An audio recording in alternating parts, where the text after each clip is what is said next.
Aujourd'hui, nous plongeons dans un sujet fascinant, les secrets des riches. Comment les riches deviennent encore plus riches? Vous êtes-vous déjà demandé comment les riches font pour s'enrichir davantage?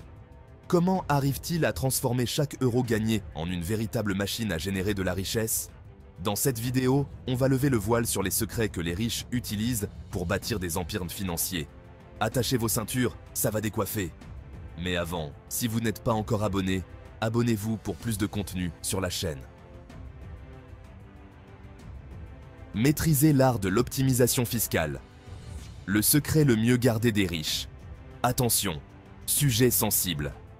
L'optimisation fiscale est souvent perçue comme un domaine réservé aux plus fortunés, mais en réalité, c'est une compétence que tout le monde peut apprendre et utiliser. Les riches n'aiment pas payer d'impôts, et ils ont bien raison. Mais ce n'est pas seulement une question de ne pas vouloir payer, c'est aussi une question de savoir comment utiliser les lois fiscales à leur avantage. Ils utilisent toutes les stratégies légales à leur disposition pour réduire leurs impôts et maximiser leurs gains. Cela inclut des techniques sophistiquées et des conseils d'experts pour s'assurer qu'ils paient le moins possible. Sociétés offshore, investissement dans des pays avec des avantages fiscaux, optimisation des charges. Ces méthodes peuvent sembler complexes, mais elles sont accessibles à ceux qui prennent le temps de les comprendre. Ils connaissent le code des impôts sur le bout des doigts et savent comment en tirer parti. En étudiant les lois fiscales, ils découvrent des opportunités que la plupart des gens ignorent. Bien sûr, tout cela est parfaitement légal. L'optimisation fiscale ne consiste pas à frauder le fisc, mais à utiliser les lois existantes de manière intelligente et stratégique.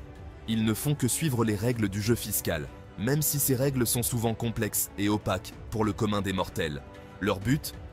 Minimiser leurs charges fiscales tout en restant dans les limites de la loi. Garder le plus d'argent possible dans leur poche et le faire fructifier.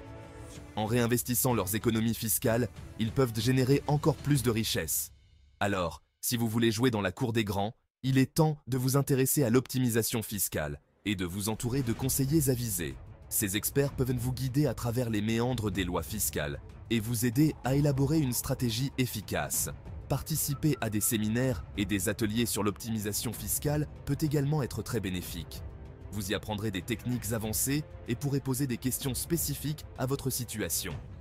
De plus, il existe des logiciels de gestion fiscale qui peuvent simplifier le processus et vous aider à identifier des opportunités d'économie. Ces outils sont de plus en plus accessibles et peuvent faire une grande différence dans votre stratégie fiscale. Enfin, n'oubliez pas de continuer à vous éduquer. Lire des livres sur les stratégies fiscales avancées et rester informé des changements législatifs peut vous donner un avantage considérable. En maîtrisant l'art de l'optimisation fiscale, vous pouvez non seulement réduire votre charge fiscale, mais aussi augmenter votre richesse et atteindre vos objectifs financiers plus rapidement. Si vous êtes encore là, mettez en commentaire « Optimisation ». Je saurai que vous faites partie du top 1%. 2. Le levier de la dette. Comment les riches l'utilisent à leur avantage. La dette, souvent perçue comme un fardeau par beaucoup, est en réalité un outil puissant entre les mains des riches. Oubliez tout ce qu'on vous a dit sur la dette. Contrairement à la croyance populaire, la dette n'est pas toujours une mauvaise chose. Les riches, eux, ils ont bien compris que la dette peut être un outil redoutable pour s'enrichir. Ils l'utilisent de manière stratégique pour accumuler des richesses et augmenter leur patrimoine. Prenons l'exemple de Robert, le roi de l'immobilier. Il a su exploiter la dette pour bâtir un empire colossal. Il a bâti son empire en utilisant l'argent des banques, pas le sien. En empruntant de l'argent, il a pu acquérir des propriétés de grande valeur sans utiliser ses propres fonds. Il empruntait massivement pour acheter des biens immobiliers, puis il remboursait ses dettes grâce aux loyers perçus. Cette stratégie lui a permis de multiplier ses investissements et d'accroître sa richesse. Résultat, un empire immobilier colossal. Grâce à une gestion intelligente de la dette, il a pu transformer des emprunts en actifs rentables. Et il n'est pas le seul. De nombreux autres entrepreneurs et investisseurs utilisent la dette à leur avantage. En empruntant de l'argent, ils investissent massivement dans la recherche et le développement, propulsant ces entreprises au sommet de l'innovation. Bien sûr, emprunter comporte des risques, mais les riches savent les maîtriser.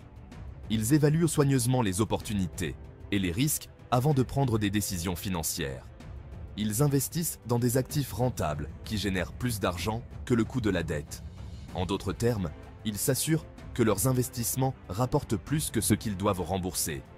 C'est comme ça qu'ils transforment la dette en une véritable machine à cash.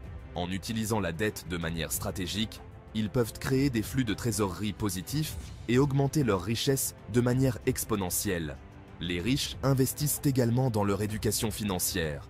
Ils assistent à des séminaires et des ateliers pour apprendre les meilleures stratégies de gestion de la dette. Alors, la prochaine fois que vous entendrez parler de la dette, souvenez-vous que, entre de bonnes mains, elle peut être un levier incroyable pour atteindre des sommets financiers. 3. L'argent liquide, le pire ennemi des riches. Vous pensez que les riches gardent des montagnes d'argent dans leur compte en banque? Détrompez-vous. L'inflation, c'est le pire cauchemar de l'argent liquide. Chaque année, elle ronge la valeur de votre argent. Imaginez un billet de 100 €. Dans 10 ans, avec l'inflation, il ne vaudra peut-être plus que 50 € en pouvoir d'achat. C'est comme si votre argent fondait comme neige au soleil. Alors, que font les riches? Ils investissent. Ils placent leur argent dans des actifs qui prennent de la valeur avec le temps. L'immobilier, les actions, les entreprises. Ces investissements leur rapportent des revenus supplémentaires et les protègent contre l'inflation. Garder son argent liquide, c'est comme refuser de jouer au jeu de l'investissement. Et croyez-moi, les riches adorent jouer et gagner à ce jeu. 4. Dépenser malin, c'est gagner gros. Les secrets d'une gestion financière réussie. Qui a dit que les riches dépensaient sans compter? Bien sûr, ils peuvent se faire plaisir avec des voitures de luxe et des villas de rêve. Mais derrière ces dépenses, il y a une stratégie bien précise. Les riches dépensent intelligemment. Ils investissent dans leur éducation, leur santé, leur développement personnel.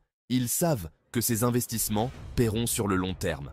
Plutôt que d'acheter un énième gadget inutile, ils préfèrent investir dans des expériences enrichissantes, des voyages, des rencontres inspirantes, des formations de haut niveau. Ils comprennent que le véritable luxe, c'est d'investir dans soi-même et dans son avenir.